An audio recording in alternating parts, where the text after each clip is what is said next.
Hello, Mama Jess here. I'm going to show you how I make sourdough bread. I bogged around for like 10 years with really crummy sourdough recipes until I learned this one, and now I can make a beautiful artisan loaf that I love. So I highly recommend this one, and I will show you how I do it.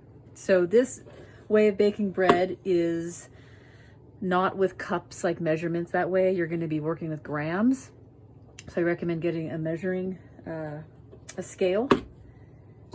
And you're not going to be able to see what I'm doing here, but I'm going to turn it on. Now, I don't know if you know about tare, T-A-R-E, but if I put this bowl on right now, it's going to read 803 grams for this bowl. But I don't want the weight of the bowl to be included in my measurements, so I'm going to press tare. The tare erases that weight, and now I'm at a 0 grams. Now I'm going to start adding my ingredients. So I'm going to be adding 750 grams of warm water. It's very important to work with warm water because I'm dealing with a starter here. This is a living bacteria of the ferment, and these little critters don't want to be plunged into freezing cold water or even cold water.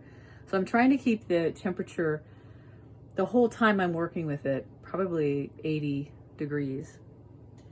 Okay, so my scale went out, so you gotta be mindful of that. So I'm gonna turn it back on. All right, so here we go, 750 grams of warm water.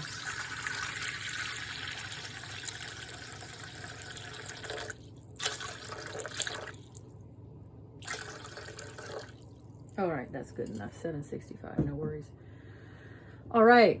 Now, I've learned what sourdough starter looks like when it's ready. There's a nice fluffy, full look to it. I know that it's going to float when I put it in this water. So I need 200 grams of starter. So I'm going to tare out my scale again, wipe it at 0, and I'm going to add 200 grams. Now watch, see how it's floating? That is what I'm going for. That's a sign it's robust. The bacteria is active and it is ready to eat more flour and rise. All right, there we go. That looks good. All right, now here I use my hand and I'm going to mix this. You can also use a little whisk. I find that I prefer to use my hands for most things I do when I'm working with the living bacteria of all kinds of things, because I want to feel, I'm always looking for a certain feeling of things being the right way. Okay. Now I'm going to add my flour. The recipe originally called for 900 grams of white flour and 100 grams of whole wheat, but I've changed it to 500 grams and 500 grams. That's my preference. I want a little bit more nutrition from my sprouted wheat kernels. Okay, so now I'm going to tare it out again. That means making it 0 grams. And now we're going to add 500 grams of white flour. I've got to watch that scale.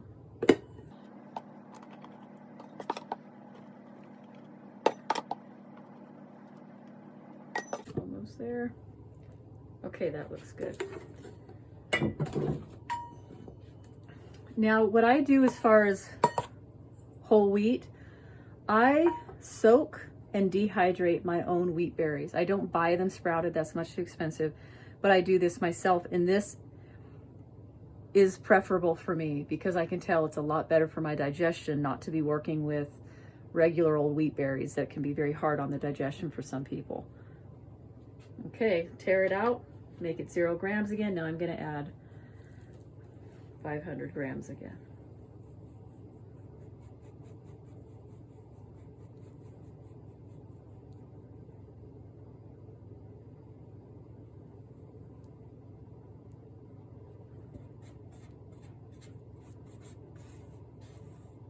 Okay, there we go.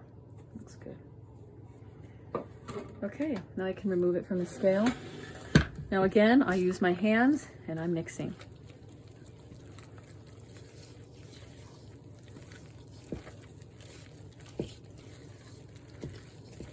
For those of you who have a hard time with eating bread, find that you have upset stomach, I highly recommend sprouting your grain, which means just letting it soak in water overnight and then dehydrate it out in the sunshine or in a dehydrator. And you might be really surprised that you can eat bread again.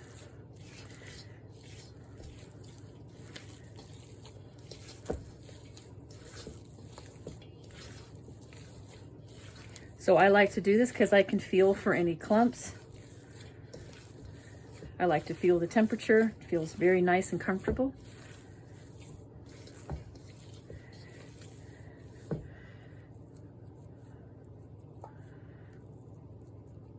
Now I'm going to let it, what's called autolyze. The flour is going to start absorbing the water, and I'll be able to tell the consistency and if it's feeling the way that I want it to feel. Now I have a wet linen cloth here. I'm going to drape it over during this next 30 minutes. And I prefer to use a wet cloth because it'll keep the flour from drying out. All right, now we're going to get the water and salt solution. So I need 50 grams of warm water.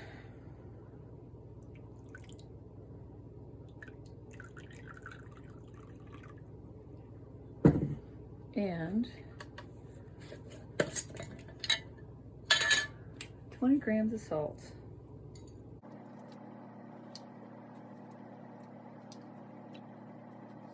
I usually do the water and the salt mixture before to allow it to dissolve, but I just wanted to show you again how I would do my measurements.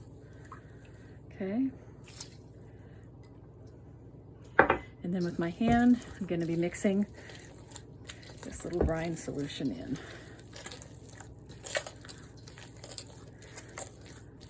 I'm grabbing, going just like that.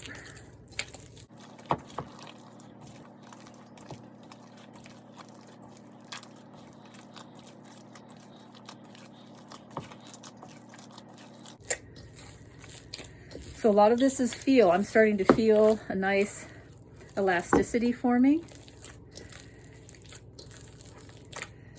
It's kind of joining in a nice lump.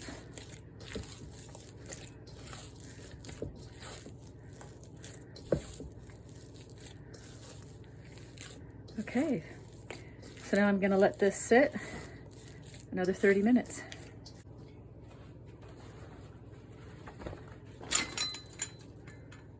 All right, now begins the process of folding. It's not your typical kneading of bread. I'm going to look at the dough like it's north, south, east, and west, 4 corners. And I'm going to grab one side and fold it. Turn the bowl, grab, fold over, grab, fold, grab, fold. And I'm going to do that every half hour for 3 hours. So that will be 6 times.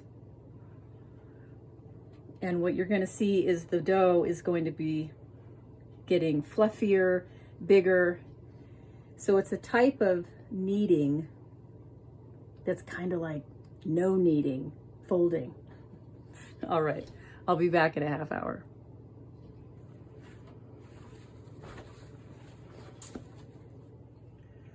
So I'm back to fold, and every time I fold, I dip my hand in a little bowl of warm water.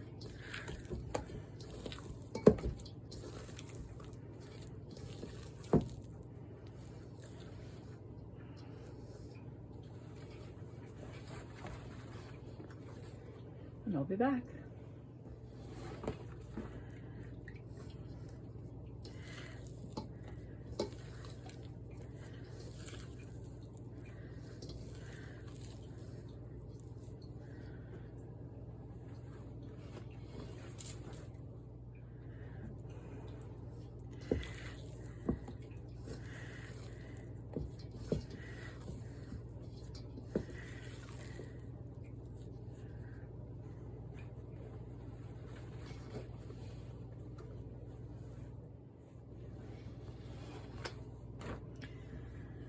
All right, this is the 5th time of folding, and I just want you to start noticing the changes. It's definitely a little more fluffy. And the goal is to see it ultimately double in size, because this is going to be 2 loaves.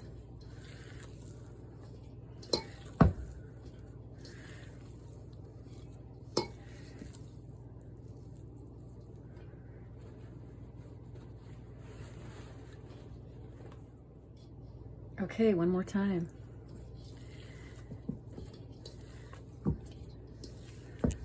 Now, depending on the temperature of your kitchen, this can go quickly or slowly. So if it's cold, it's not going to double as quickly.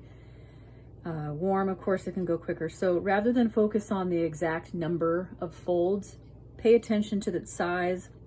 See if it might need to go a little bit longer in a warm location so that you'll get that rise that you're looking for.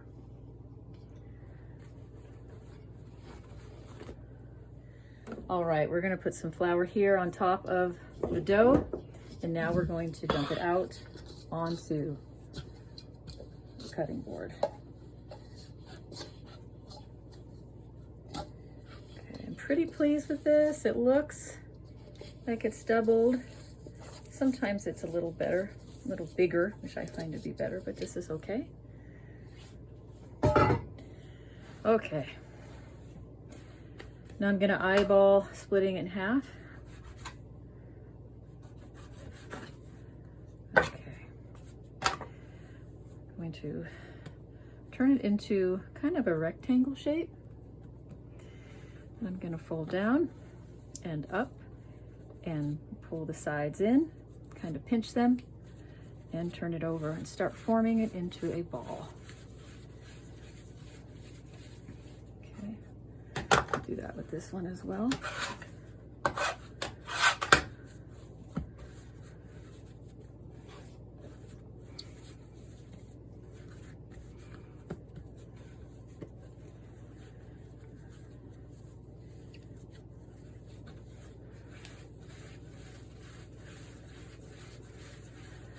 Okay, I'm gonna let these sit for a half hour. And we will get back to really forming them and then putting them in baskets.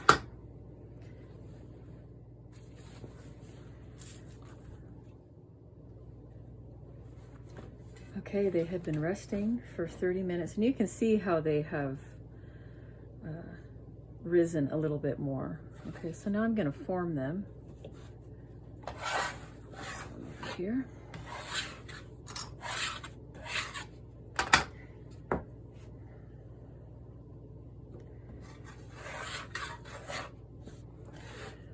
Okay, this is tricky because it's difficult for me to explain how it feels, but you can just watch my movements, okay? Watch how I've got my heel of my hand, my fingers are in this direction, and I'm gonna be pulling the dough toward me while I'm actually pushing against it as well.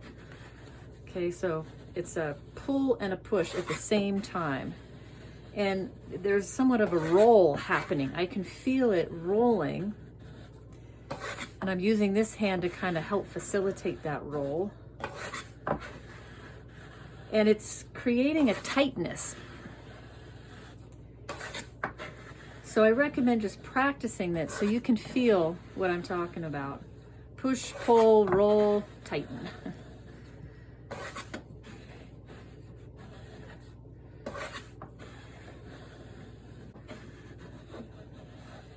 Okay. This is a linen covered bowl. I know that there's a fancy name for them. I don't know what it's called. I'm gonna put some flour in it. You can also put like rice bran, some whole wheat. I just have the white flour out right now, and that's what I'm gonna do. Okay. So I'm gonna turn it over.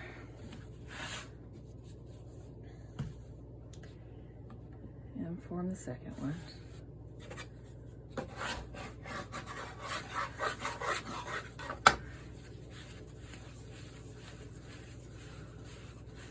Okay, yeah, first kind of tighten it up like this. I don't know if I did that on the first one.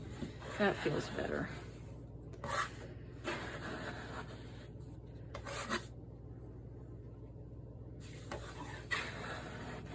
Okay, so again, pulling here, pushing back, and allowing it to roll on itself slightly.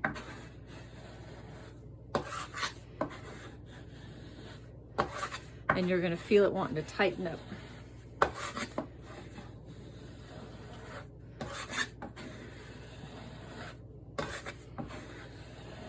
Okay. So notice how I'm going to be putting it upside down, and you're gonna see why. Because I have to throw it into Dutch ovens and it needs to be in the proper position. All right, so I'm gonna let these sit for a couple hours now. This is gonna be the last rising. I'm gonna watch them closely. I don't want them to what's called overproof. So I'm proofing them now. And again, I'm gonna be able to see it and feel it and use my senses to go, yeah, this is what I want. Because if it's too big and it's so fluffy and it's falling over, that means it's going to lose its rise soon. So I want to have a little bit of spring when it goes into that hot Dutch oven, because if it's too proofed and there's nothing left, it's just going to be a big blob, flattened blobby thing, and you don't want that. So I'm going to watch these first for an hour, then 2 hours, and just continue to watch to see if it's to my liking. And then we're going to bake them. I have used baskets like these for years before I've been able to use these special kind. So don't hesitate to use this kind of bowl shape basket and just line it with cotton or linen. Okay, so I'm going to let you know what's going on right now. I am preheating the oven to 500 degrees. And I have 2 Dutch ovens in the oven right now heating to that temperature. As soon as it gets 500, I'm gonna pull the Dutch ovens out and transfer the dough. It gets a little hairy, so you're gonna watch me move pretty quick. It's also a little bit dangerous because we're dealing with very hot Dutch ovens. So, okay, just watch me.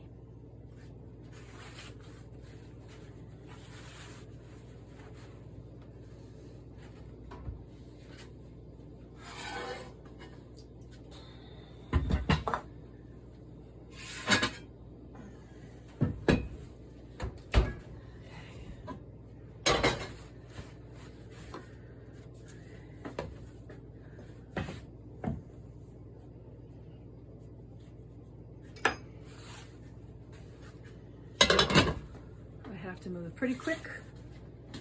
Put the first one in. Go, go, go. Okay. Second one. Okay.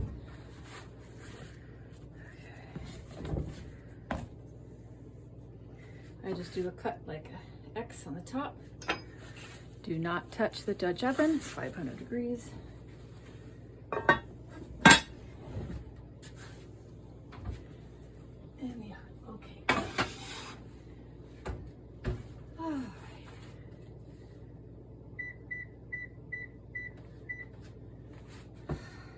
So I just turned it down to 450,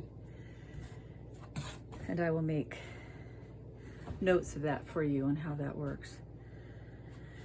I have these very big gloves to reach in to protect your arms from getting burned.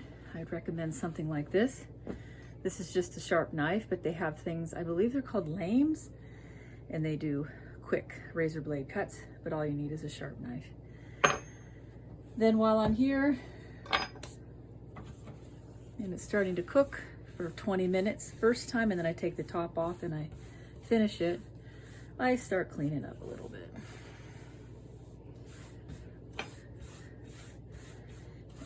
And I prefer to use a little brush rather than get anything wet right now. Keeps it from getting too mucky, and then I can take a wet cloth over it. Okay, so that is going to go for 20 minutes. Let me set my timer.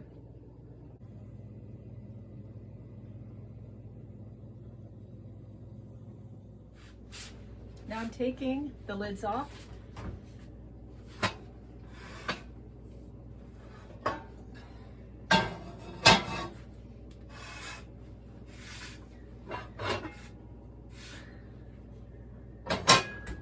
let them go 20 more minutes. Okay, the loaves are finished. There were some technical difficulties. For some reason, the oven didn't want to work properly during this video for the first time ever. I had to have them run longer, almost 20 minutes longer, to start browning, so something was really wrong.